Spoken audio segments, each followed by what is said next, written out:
Hello everyone, welcome back to my YouTube channel A for achievement stay with Preeti. और आज हम करेंगे class 12 history का चैप्टर नंबर 5 जिसका नाम है यात्रियों के नजरिए। तो चलिए पहले तो हम इसकी इंट्रोडक्शन जानते हैं कि हम इस चैप्टर में पढ़ेंगे क्या। हम इस चैप्टर में ना मुख्यतः 3 यात्रियों के बारे में पढ़ेंगे, ठीक है। उनके नाम मैंने यहाँ पे लिख दिए। हम ये देखेंगे कि जब वो यात्री भारत में आए तो उन्होंने क्या क्या देखा, उन्होंने क्या क्या महसूस करा, उनके सामने कौन कौन सी दिक्कतें आई, उन्हें कौन सी चीज़ सबसे ज़्यादा अच्छी लगी और उन्हें कौन सी चीज़ भारत के बारे में बेकार लगी। तो हम ये सब कुछ आज इस चैप्टर में पढ़ेंगे। तो चलिए फिर देर किस बात की, इसको शुरू करते हैं। तो सबसे पहले तो एक क्वेश्चन आता है हमारे पास कि जो लोग हैं वो यात्राएं क्यों करते हैं। बहुत ईजी है भाई, जो अगर हमें काम चाहिए तो हम क्या करेंगे, यात्रा करेंगे, है ना।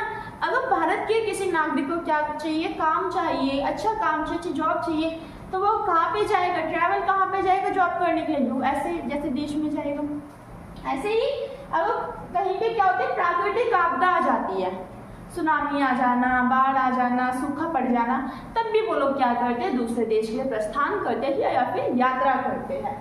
फिर व्यापारिक जो लाभ होता है, व्यापार के लिए भी जो लोग हैं वो यात्राएं करते हैं। भाई बहुत कॉमन पॉइंट्स है, 12th क्लास में आ गए हम, तो इतना तो पता होना चाहिए। और क्या होता है, यात्री के रूप में भी जो लोग हैं वो यात्राएं करते हैं। तो यहाँ पे जो यात्री है वो कौन कौन है, अल-बिरूनी हुए, इब्न बतूता और फ्रांसवा बर्डिया।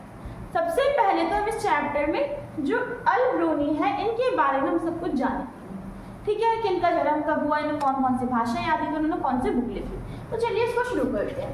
सबसे पहले तो इनका जन्म है वो ख्वाजीरम में हुआ था। कहाँ पे हुआ, ख्वाजीरम। ख्वाजीरम कहाँ पे पड़ता है, उज्बेकिस्तान में पड़ता है। और कब हुआ, 973 में इनका जन्म हुआ। अब आता है कि ना कौन कौन सी लैंग्वेज आती है। तो ये बहुभाषी थे, मतलब कि इन्हें बहुत सारी भाषाएं आती थी सिवाय यूनान को छोड़। कौन सी भाषा नहीं आती थी, इन्हें यूनानी जो लैंग्वेज है वो आती नहीं थी। अगर बात करें कि इनकी शिक्षा, इनकी एजुकेशन कैसी है, तो बहुत विद्वान व्यक्ति थे। अगर मैं आपको बता दूं तो इन्होंने बहुत ज़्यादा अच्छी शिक्षा प्राप्त की थी। कहाँ से प्राप्त की थी, ख्वाजीरम से प्राप्त की थी। इतना क्लियर हो गया। अब हम क्या देखेंगे कि जो अल-बिरूनी है वो भारत में कैसे आए। ये हमारे पास क्वेश्चन आता है कि वो भारत में कैसे आए। तो हुआ ये कि सुल्तान मोहम्मद, नाम याद रखिए, सुल्तान मोहम्मद जो थे वो उज्बेकिस्तान आए, उन्होंने वहाँ पे आक्रमण कर दिया। अब वो उज्बेकिस्तान हार गया, तो उन्होंने क्या करा, इधर के जितने भी विद्वान जो लोग हैं, जो कवि है, जो लेखक है, उन्हें अपने साथ ले गए बंदी बना के। और कहाँ पे ले गए, गजनी में ले गए। कहाँ पे ले गए, गजनी में ले गए। कब ले गए, 1017 में ले गए। इतना क्लियर हो गया। अब हम क्या देखेंगे, जब अल-बिरूनी यहाँ पे आए तो उन्हें भारत देश बहुत ही ज़्यादा अच्छा लगा। फिर उन्होंने अपना जितना जो जीवन बचा था वो उन्होंने भारत देश में ही बिताया। और 70 वर्ष की आयु में इनका देहांत हो गया, इनकी मृत्यु हो गई। अब क्या हुआ कि जब ये भारत आए तो ये ना मुख्यतः ये लोग जो ब्राह्मण हैं, जो पुरोहित हैं, इन सबके साथ में उन्होंने भारत की जितनी भी धर्म है, संस्कृति है, उन सबको जानने की क्या करी, कोशिश की। इतना क्लियर हो गया। हमने पहले ये सब कुछ जाना किसके बारे में, अल-बिरूनी के बारे में। अब हम क्या जानेंगे अल-बिरूनी के बारे में। फिर उन्होंने कौन सी बुक लिखी, तो अल-बिरूनी ने किताब उल हिंद लिखी। अब इसमें ना 2 लैंग्वेजेज है, अरबी में भी लिखी है, संस्कृत में भी लिखी है। कई बार क्या होगा, आपसे क्वेश्चन पूछ लिया जाएगा कि जो किताब उल हिंद जो है वो कौन सी लैंग्वेज में लिखी गई है। 3-4 ऑप्शन आएंगे, संस्कृत, फारस, इस तरीके से। तो आपको फारस पर टिक नहीं करना है, आपको संस्कृत पर टिक करना है अगर आता है। और किसी भी एमसीक्यू में दोनों जो लैंग्वेज है वो नहीं आती है ना।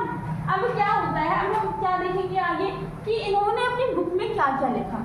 इन्होंने अपनी बुक में भारत के बारे में ऑलमोस्ट सब कुछ लिख दिया। जैसे कि धर्म दर्शन लिखा, त्योहार लिखे, इधर की परंपरा लिखी, ग्रंथ के बारे में लिखा, जाति के बारे में लिखा, सब कुछ लिख दिया, छाप डाला।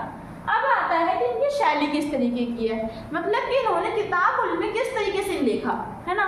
अगर हम अपनी एनसीईआरटी पढ़ते हैं तब हम क्या देखेंगे कि हमें पहले इंट्रोडक्शन दे देते हैं, फिर उसके बारे में हमें बस सब कुछ बता देते हैं, विवरण दे देते हैं, फिर हमें लास्ट में क्या देते हैं, निष्कर्ष देते हैं, कंक्लूजन देते हैं। लेकिन इसी तरीके से जो किताब उल हिंद है ना, इसकी भी एक क्या होती है, शैली होती है जिसमें इसे लिखा गया। तो देखिए सबसे पहले तो जो यहाँ पे अल-बिरूनी है वो हमसे क्वेश्चन पूछेंगे, फिर वो उस क्वेश्चन का आंसर खुद ब खुद देंगे। क्या करेंगे, अब अगले स्टेप में इसका विवरण देंगे। और लास्ट में वो तुलना किस चीज में करते हैं, पश्चिमी और पूर्वी संस्कृति में वो क्या करेंगे, तुलना करेंगे। अब पश्चिम और पूर्व कौन, पश्चिम का मतलब एशियाई देश, भारत हो गया, पूर्व का मतलब जो विदेशी जो देश है, यूरोपीय देश। तो इतना क्लियर हो गया था आपको। अब यहाँ पे क्या, वो जो किताब बिल्कुल है ना, ये 80 अध्यायों में डिवाइड है, मतलब कि इसके 80 पार्ट है। इतना समझ में आया। अब हम आगे बढ़ते और जानते हैं कि अल्बेरोनी को कौन कौन सी समस्याओं का समाधान करना पड़ा।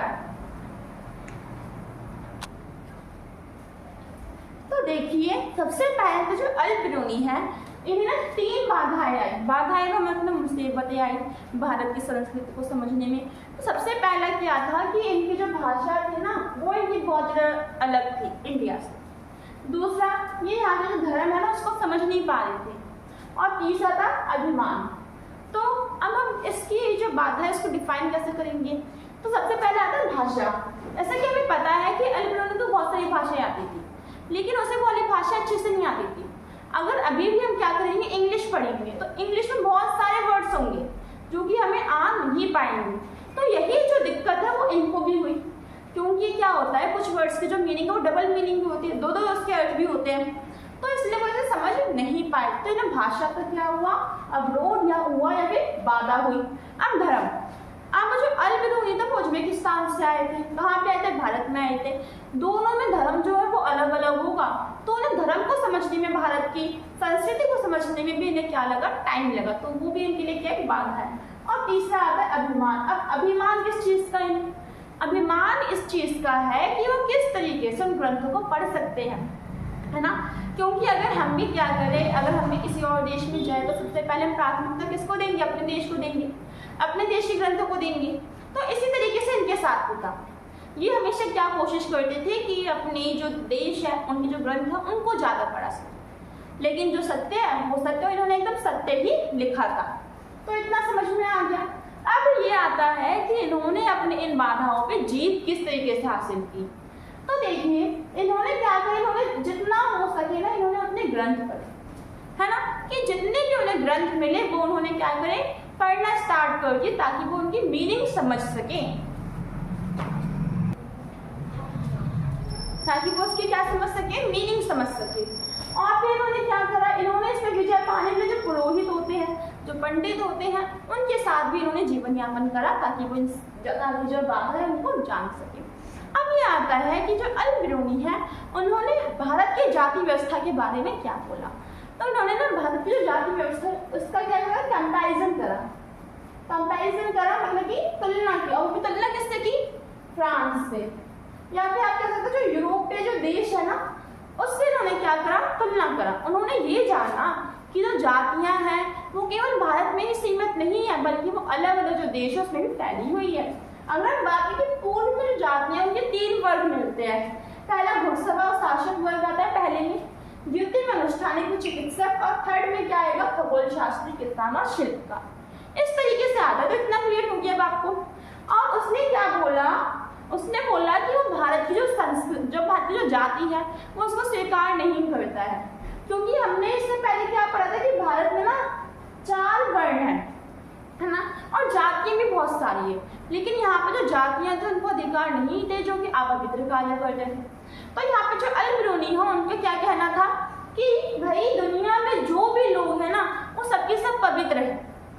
दुनिया में जितने भी लोग हैं वो क्या है, सबके सब पवित्र है, कोई भी अपवित्र नहीं है। तो उन्होंने अपना ये तर्क देते हुए इसकी ये जो बात है ना, जो हमारे भारत की जो जाति व्यवस्था है, उसको अस्वीकार कर दिया। इतना ही हमें पढ़ना था अल्बेरोनी के बारे में। इतना समझ में आ गया। अब हम जानेंगे इब्न बतूता के बारे में। इसके बारे में इब्न बतूता के बारे में, इब्न बतूता भी कौन थे भाई, इब्न बतूता भी एक यात्री थे। तो इनका जन्म था वो होता टैंजियर में। ये यात्री कहाँ के थे, मोरक्को के यात्री थे। इन्होंने जो शिक्षा है वो ना इस्लामी जो धर्म है उसके अकॉर्डिंग प्राप्त की। अब क्या है कि इनका बिलीव है कि अगर वो ज्ञान प्राप्त करेंगे तो बुक से प्राप्त नहीं करेंगे। अगर उन्हें किसी भी देश के बारे में जानना है, जगह के बारे में जानना, तो वो वहाँ पे बुक पे भरोसा नहीं करेंगे। वो वहाँ पे खुद ब खुद जाएंगे और फिर वो क्या करेंगे, वहाँ से जो जानकारी है उसे लेंगे। तो उनका बिलीफ इस चीज पे है कि वो यात्रा पे भरोसा करते ना कि बुक पे। इतना समझ में आ गया? आपको पता है कि जो इब्न बतूता है ना वो बहुत सारे देशों में घूम चुका है। सीरिया हो गया हमारा, और चाइना हो गया, श्रीलंका हो गया, तो बहुत सारे देश थे इसमें वो क्या हुआ है, घूमा है। अब हम यहाँ पे क्या जानेंगे कि वो भारत में किस तरीके से, उसने भारत में ट्रैवल किस तरीके से करा। उससे पहले इसने अपने एक यात्रा वृतांत लिखा था जिसका नाम है बेहला, अक्सर एमसीक्यू क्वेश्चन में आता है। फिर ये जो भारत है ना, ये 1332 से लेकर 1333 तक भारत आया, और ये हटीला यात्री क्यों था?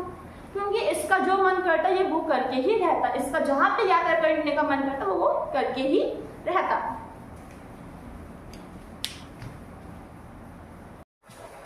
तो चलिए हम जानेंगे किसके बारे में, इब्न बतूता के बारे में, कि जब वो भारत आया तो वो भारत किस तरीके से आया, उसने कौन कौन सी डिफिकल्टीज का सामना करा, और साथ ही में उसने उससे पहले आने से पहले कौन कौन सी जगह पे घूमा। ठीक है, तो देखिए जो इब्न बतूता है ना वो भारत आने से पहले कई जगह पे घूमा था, जैसे कि हमारा सीरिया हो गया, इराक हो गया, फारस हो गया, यमन हो गया, ओमान हो गया। इतना क्लियर हुआ। अब वो भारत में ना मध्य एशिया के रास्ते से आया था। कौन सा रास्ता? मध्य एशिया के रास्ते। कहाँ पे पहुंचा? सिंध में पहुंचा। कहाँ पे आया वो? सिंध में आया। और कब आया? 1333 में। 1332 में इसने क्या किया, अपनी यात्रा स्टार्ट करी थी। उसके बाद लेकिन अब क्या, उसने दिल्ली का नाम उसने बहुत सुन रखा था, तो वो दिल्ली गया तो वहाँ के जो शासक थे उनका नाम क्या था? मोहम्मद बिन तुगलक। उन्होंने उसे क्या बना दिया? काजी बना दिया। अब वो काजी का मतलब क्या होता है? काजी का मतलब है न्यायाधीश, जज। तो जब वो काजी बना तो उसने अपना काम अच्छे से करा, लेकिन क्या हुआ, कुछ गलत फैमिली हो गई, उसको कुछ आरोप लगाया गया जिस कारण उसे जेल में भेज दिया गया। गलत फैमिली दूर हो गई, जो आरोप था वो झूठा हो गया, तो उसको वापस बुलाया गया और उसको वापस क्या कर दिया गया? काजी बना दिया गया। कब बनाया गया? 1342 में। इतना क्लियर हो गया। उसके बाद एक संदेशा आया। संदेशा क्या आया कि अब जो इब्न बतूता है ना, दूत के रूप में चाइना जाना है। अब दूत क्या होता है? दूत एक किसी का सलाहकार मान सकते हो, जो कि अपनी राय लेकर किसी देश में जाता है, अपना संदेश लेकर किसी देश में जाता है। अब अगर आपने 11th क्लास अच्छे से पढ़ी होगी तो आपको याद होगा कि वहाँ पे ना मंगोल थे। मंगोल धीरे धीरे करके पूरी दुनिया पे राज करते, उसको बर्बाद भी कर रहे थे। तो वहाँ पे वो दूत बन के गया और उसका काम क्या था? जो मंगोल थे उनको समझाना था कि आप ऐसा मत करो। इतना क्लियर हो गया। अब वो चाइना जाने से पहले वो श्रीलंका में घूमा, वहाँ पे 18 महीने तक काजी बनकर रहा। चाइना आया, दूत का काम करा, बीजिंग में घूमा, और उसके बाद 1347 में अपने घर चला गया। इतना था हमारा भारत की यात्रा में। अब हम क्या देखेंगे कि जब वो यात्राएं करता तो उसे कौन कौन समस्याओं का सामना करना पड़ता। सबसे पहला था कि लूटपाट का होना। लूटपाट पहले के जमाने में डाकू बहुत हुआ करते थे, तो सामान को लूट के भी ले जाया करते थे, और कभी कभी तो इनकी जान भी चले जाया करती। होते थे डेंजरस थे और दुर्गम रास्ते। पहले के जमाने जो रास्ते वो अच्छे नहीं थे, दुर्गम थे, खतरनाक रास्ते थे। अगर थोड़ा सा ही पैर फिसला तो हम गिर सकते थे, जिससे हमारी जान भी जा सकती थी।